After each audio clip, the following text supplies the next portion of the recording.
इस कार्यक्रम में एक ऐसे कलाकार का स्वागत करते हैं जो अपने विचारों से कहीं ना कहीं हमें ओतप्रोत करेंगे, साथ ही साथ अपनी गायकी से भी आपका मनोरंजन करेंगे। जी हाँ, इस वक्त कार्यक्रम में हमारे साथ मौजूद हैं लालजी मिश्रा जी, जो कि गायक हैं। बहुत बहुत आपका स्वागत है मिश्रा जी कार्यक्रम बिहार में। और आपके साथ संगत में तबले पर है प्रवीण कुमार जी, आपका भी बहुत बहुत स्वागत है प्रवीण जी। क्योंकि आज का दिन बेहद खास है और मिश्रा जी, हमें लगता है कि हमसे कहीं ज़्यादा इसमें आपका अनुभव होगा, क्योंकि आप गायक हैं, आप लिखते हैं, आप गाते हैं। तो क्यों ना आप हमारी धरती के बारे में, हमारी धरती माँ को संरक्षित करने के बारे में कुछ सुझाव दें हमारे दर्शकों को। हाँ, सबसे पहले पृथ्वी दिवस की हार्दिक शुभकामनाएं। पृथ्वी अकेला ऐसा ग्रह है जिस पर जीवन संभव है। साधारणतया अपने देश में श्रद्धा से धरती को धरती माता के रूप में हम लोग संबोधित करते हैं, और क्यों नहीं, जो माँ हमें 9 महीने तक गर्भ में धारण करती हैं, पृथ्वी जीवन प्रयत्न हमें अपने ऊपर धारण करती हैं। और पवित्र धरा पर, खास करके बिहार में, यहाँ आकर ये धरती और परम पवित्र हो जाती है जब पृथ्वी पुत्री के रूप में शांति स्वरूपा जानकी जी धरती से प्रागट्य लेती है। आइए इस परम पवित्र धरा पर एक रचना सुनाते हैं, बहुत खूब, जिसमें बहुत ही सामयिक है और मानव एवं पर्यावरण की अंतरंगता देखने को मिलेगी। बहुत खूब, जरूर। परम पवित्र भूमि जनक नगरिया से हमरो के कहाँ ले जाइ छिए कहरिया, हमरो के कहाँ ले जाइ छिए कहरिया।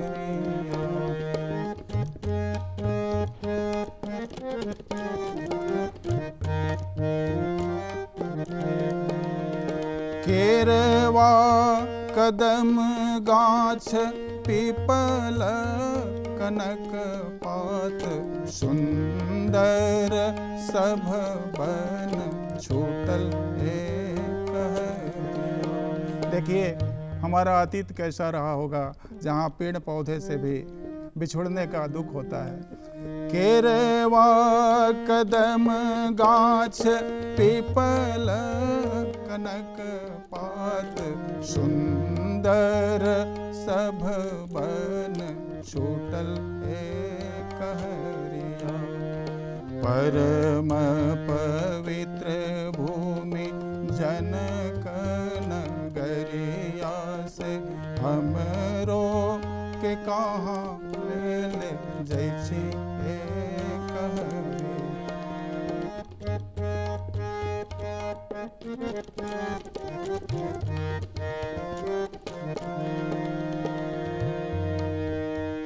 आमा मोरा रोवत होई है वसिया के बेरिया से, पिताजी रोवत पूजा काल कहरिया।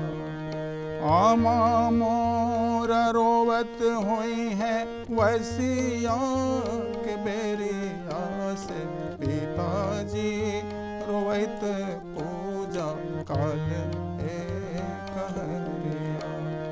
परम पवित्र भूमि जनक नगरिया से हमरो के कहाँ ले जाइ छिए कहरिया, हमरो के कहाँ ले जाइ छिए कहरिया, हमरो के कहाँ ले जाइ छिए।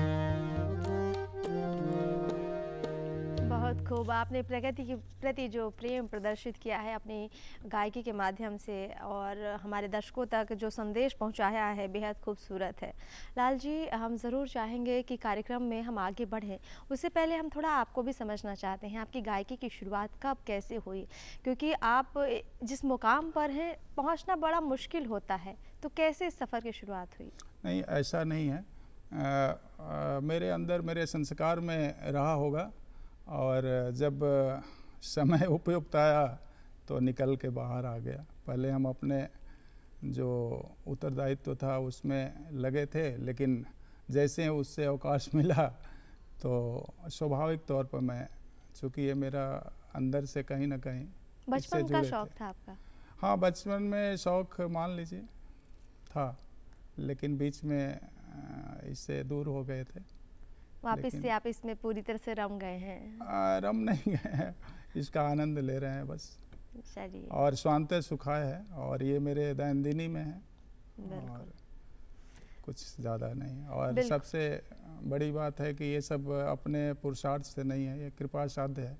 भगवान जिससे जो कराना चाहते हैं वो करा लेते हैं। बिल्कुल, यही भाव सबके मन में आ जाए कि जो देन है वो ईश्वर की देन है, तो शायद अहंकार नाम की चीज़ दुनिया में बचेगी नहीं। लाल जी, चूँकि आज मंगलवार का दिन है और हम पूरी कोशिश करते हैं कि जो माहौल है उसको भक्तिमय किया जाए, और कहते हैं कि ईश्वर की आराधना से तो हर काम सफल होता है, तो दिन का शुभारंभ भी ज़रूर। चलिए, आपने मंगलवार का याद दिलाया। हाँ जी। तो हनुमान जी स्वतः ही याद आ जाते हैं जी। एक प्रसंग है, जबकि लंका दहन के बाद हनुमान जी वापस आ रहे हैं, फिर सीता जी से गए हैं मिलने की, माँ मेरे को अनुमति दीजिए और कोई संदेश हो तो भगवान के लिए दीजिए, मैं कहूँगा।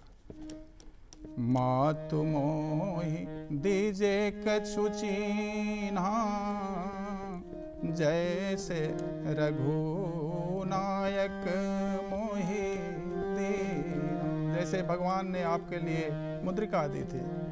चूड़ामणि उतारी तब दयऊ, हर्ष समेत पवन सुत लयऊ।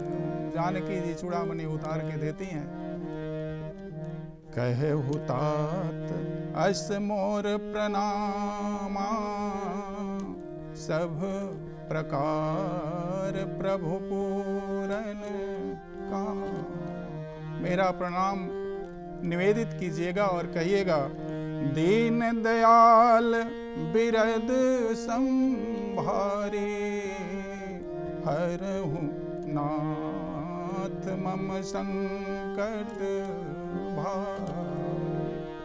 उनके बिरद का याद दिलाइएगा और कहते हैं कि हे हनुमंत, सुधिया राम जी से कही है पवन सुत, अरजिया राम जी से कही है हो। सुधिया राम जी से कही है पवन सुत, अरजिया राम जी से कही है हो। गहरी नदिया नाव पुरानी, नैया पार लगई हो। गहरी नदिया नाव पुरानी, नैया पार लगई हो।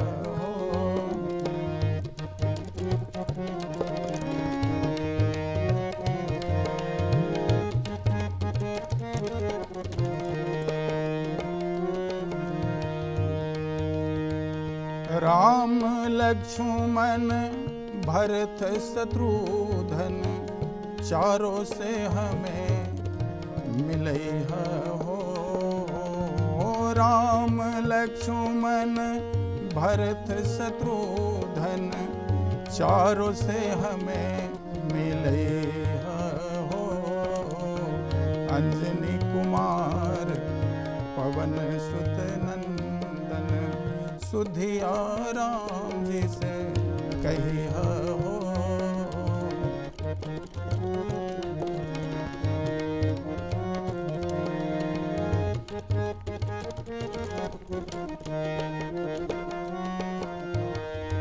काल के डंका सर पर बाजे, ताही से मोहे बचे हो।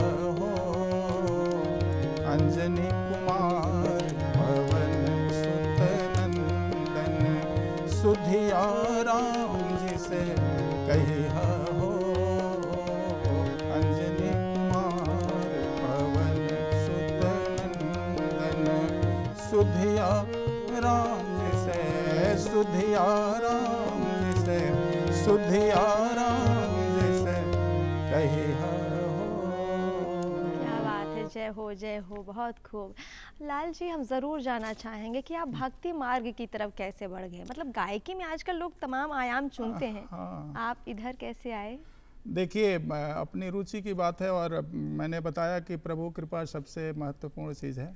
और मेरा शोहबत भी कुछ इसी तरह का रहा। मैं नहीं गाता था, लेकिन एक अच्छा श्रोता कह सकती हैं।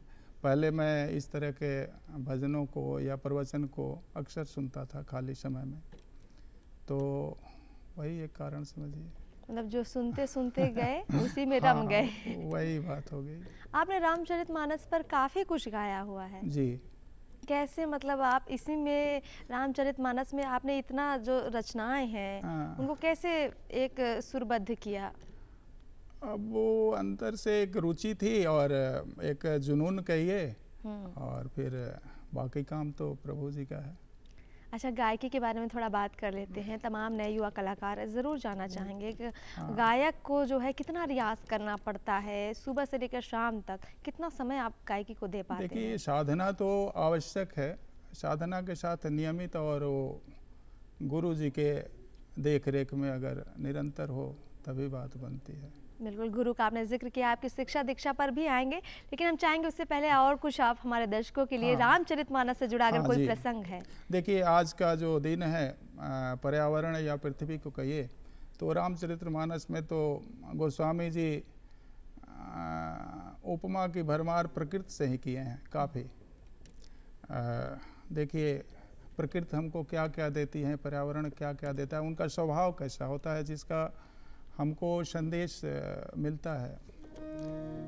संत बिटप सरिता गिरी धरनी। पर्यावरण का परिचय दे रहे हैं गोस्वामी जी कि संत, वृक्ष, नदियाँ, पहाड़ और धरती, ये क्या, इनका स्वभाव क्या है? पर हित हेतु सबन के करनी। इनका जीवन प्रयत्न परोपकार ही उद्देश्य है, जीवन का उद्देश्य। अगर सीखने की बात है तो इनसे ये सीखा जा सकता है, क्योंकि वृक्ष कबहू नहीं फल भके, नदी न संचे नीर, परमारथ के कारणे साधु न धराधर शरीर। संत और साधु भी अपने ज्ञान, अपने विवेक का इस्तेमाल समाज के, दूसरे के उपकार में ही लगाते हैं। उसी तरह बिल्कुल नदियाँ भी कभी अपने लिए जल संचय नहीं करती हैं। प्रकृति कैसे हमें लुटाती है प्यार, और परमार्थ का सबसे बड़ा उदाहरण हमारी प्रकृति, हमारी धरा है। तो क्यों ना आप कंटिन्यू करिए लाल जी, और अपनी रचनाओं से हमें ओतप्रोत करिए। प्रकृति सदैव देने का भाव रखती है, और हम प्रकृति की अवमानना करते हैं तो बदले में प्रकृति के अवमानना के शिकार भी हो जाते हैं। आए दिन जो डिजास्टर हो रहे हैं शायद उसी का कारण है। गीता में बहुत विस्तार से 3 अध्याय में बताया गया, 11वें अध्याय से लेकर 18 श्लोक तक, परस्परम भावयंतम श्रेयम परम वापाश्यंत। माने प्रकृति और मानव का क्या समन्वय है, एक दूसरे के प्रति क्या होना चाहिए, हम जो ले रहे हैं उससे देना भी चाहिए, तभी वो संतुलन बना रहेगा।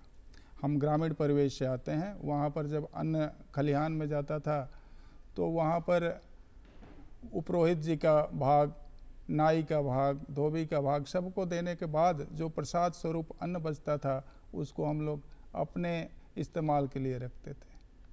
तो प्रकृति हमसे यही अपेक्षा रखती है, तो संतुलन के लिए आवश्यक है।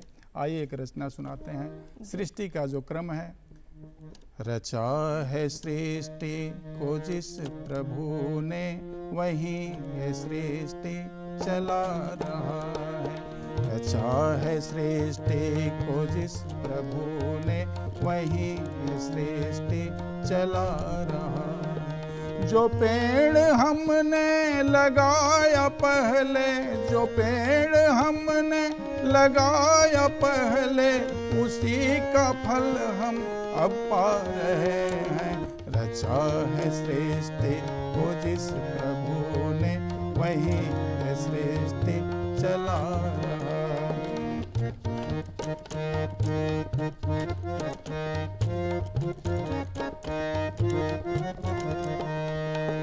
इसी धरा से शरीर पाए, इसी धरा में फिर सब समाए।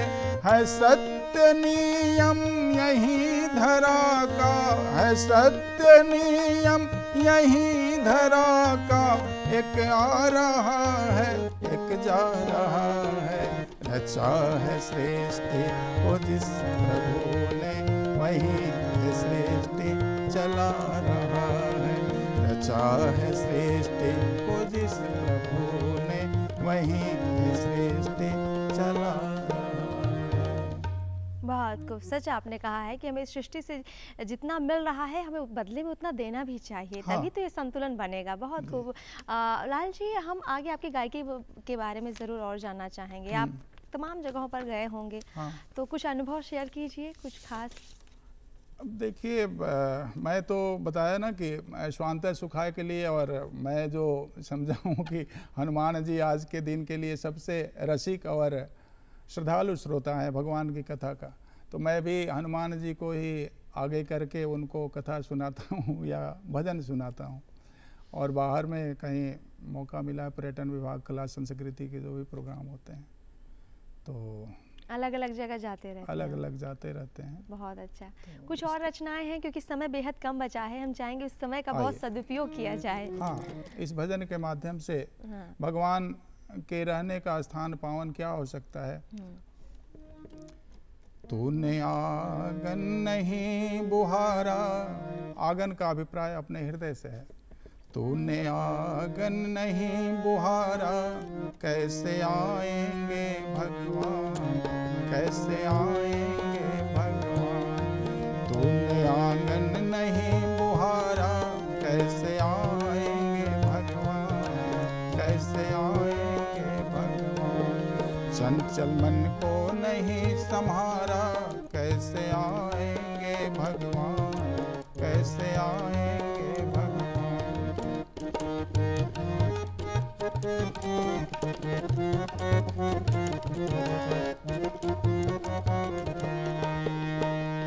निर्मल मन हो तो रघुनायक सबरी के घर जाते। निर्मल मन हो तो रघुनायक सबरी के घर जाते। श्याम सूर की बाह पकड़ते, साग विदुर घर खाते। श्याम बाह पकड़ते, साग विदुर घर खाते। इस पर तुमने नहीं विचारा, इस पर तुमने नहीं विचारा। कैसे आएंगे भगवान, कैसे आएंगे भगवान। तूने आंगन नहीं बुहारा, कैसे आएंगे भगवान, कैसे आएंगे भगवान। चंचल मन को नहीं संहारा, कैसे आएंगे भगवान, कैसे आएंगे भगवान। बहुत खूब, बहुत कीमती वक्त आपने कार्यक्रम बिहार बिहान में दिया, और समय हो चुका है आपसे विदा लेने का। समय लग रहा है कि थोड़ा कम पड़ गया है, क्योंकि बहुत खूबसूरत चर्चा आप लोगों से हो रही थी और काफ़ी अच्छे से संगत में प्रवीण जी ने भी साथ दिया। बहुत बहुत शुक्रिया आप दोनों का कार्यक्रम में आने के लिए और हमारे कार्यक्रम को खूबसूरत बनाने के लिए। बहुत बहुत शुक्रिया।